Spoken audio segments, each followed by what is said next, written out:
আসসালামু আলাইকুম। বাংলাদেশের বিশ্বকাপের যাত্রা এখনো পর্যন্ত ঝুলে আছে। কোন ভেন্যুতে খেলা হবে, কোন জায়গায় কয় তারিখে খেলা হবে, বিশ্বকাপ ভারতে হবে কিনা শ্রীলঙ্কায় হবে, এখনো কিন্তু এটা নিয়ে মানুষের অনেক কৌতূহল, অনেক জানার আগ্রহ। সেই জায়গাটিতে আজকে আমি আপনাদের সাথে শেয়ার করতে যাচ্ছি কিছু গুরুত্বপূর্ণ কথা, যেখানে বাংলাদেশের গ্রুপটা চেঞ্জ হওয়ার কথা রয়েছে, চলমান রয়েছে। বাংলাদেশের গ্রুপটা চেঞ্জ হইতে পারে। সেই গ্রুপটা কি? বাংলাদেশ বর্তমানে বি গ্রুপে আছে এবং সেখানে বাংলাদেশ চলে যেতে পারে সি গ্রুপে। বি থেকে সি গ্রুপে গেলে বাংলাদেশের ওই প্রতিপক্ষ যে দলগুলো রয়েছে সেই দলগুলোর কিন্তু পরিবর্তন হওয়ার সম্ভাবনা রয়েছে। সেখান থেকে কথা হয়েছে যে অস্ট্রেলিয়া দলটা গ্রুপ সি তে রয়েছে, এই অস্ট্রেলিয়া এবং শ্রীলঙ্কা রয়েছে ওই গ্রুপে। তো ওই গ্রুপে যখন অস্ট্রেলিয়াকে বি গ্রুপে এনে বাংলাদেশকে সি গ্রুপে আনার একটা গুঞ্জন শোনা যাচ্ছে। যদি এমনটা হয় তাহলে বাংলাদেশের প্রতিপক্ষগুলো আসলে সহজ হতে যাচ্ছে, এটা মানা হয়। তবে এখনো পর্যন্ত নিশ্চিত নয় বাংলাদেশের ম্যাচগুলো আসলে কোথায় অনুষ্ঠিত হবে। গতকালকে যে নিউজ আমরা দেখেছি, আসিফ নজরুল তিনি প্রকাশ করেছেন মিডিয়ার সামনে, তা হচ্ছে আইসিসি 3টা দাবি জানিয়েছে বাংলাদেশকে বিশ্বকাপ খেলার জন্য। সেই 3টে দাবি কি?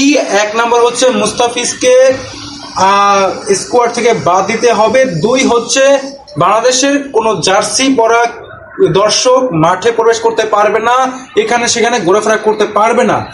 3 নম্বর হচ্ছে যে বাংলাদেশের ইলেকশন, বাংলাদেশ জাতীয় নির্বাচন যেটা রয়েছে সেই নির্বাচনটা পরিবর্তন করতে হবে। এটা কি কোনো কথা? বাংলাদেশের জাতীয় নির্বাচন পরিবর্তন করতে হবে, ওটা পরে নিতে হবে যদি বাংলাদেশকে খেলতে হয় বিশ্বকাপে। এরকম একটা আমরা স্টেটমেন্ট পেয়েছি গতকালকে ধরে, এখনো পর্যন্ত অনলাইনে এটা নিয়ে কথা হচ্ছে। তবে বাংলাদেশ এখন যেই পর্যায়ে রয়েছে, আইসিসির যেটাই বলুক না কেন এইটার কোনো যৌক্তিকতা নেই। এটা উদ্ভট, একেবারে বাজে একটা মন্তব্য।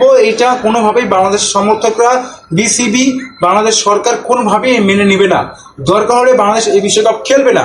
গ্রুপ পরিবর্তন একটা আভাস আমরা পেয়েছি, সেটা হয় তাহলে বাংলাদেশ ইন্ডিয়া থেকে ম্যাচগুলোকে নিয়ে যেতে হবে তাদেরকে শ্রীলঙ্কাতে যদি বাংলাদেশ ম্যাচ খেলে তাহলে এই গ্রুপ বি থেকে গ্রুপ সি তে গেলে বাংলাদেশের ওই জায়গাগুলোতে রয়েছে শ্রীলঙ্কা, নেপাল, আরো যেই জিম্বাবুয়ে দলটাও কিন্তু এই গ্রুপে রয়েছে।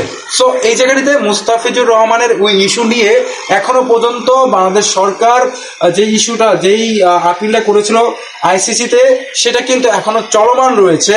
এখনো কিন্তু এটা অনেকটা চলছে, এই ডিসকাশনটা এখনো চলছে। শেষ পর্যন্ত বাংলাদেশ কোথায় খেলবে এবং ভেন্যু কোথায় হবে এবং এই খেলাকে আদৌ বাংলাদেশকে খেলতে পারবে কিনা এখনো কিন্তু অফিসিয়াল কোনো নিউজ আসে নাই। তবে যদি গৌরব পরিবর্তন হয় তাহলে বাংলাদেশের ক্রিকেটের জন্য খুবই গুরুত্বপূর্ণ একটা ভালো একটা দিক হবে আমি মনে করি। আপনারা কি মনে করছেন কমেন্ট বক্সে জানিয়ে দিবেন। সবাইকে ধন্যবাদ জানিয়ে আজকে বিদায় নিচ্ছি। আল্লাহ হাফেজ।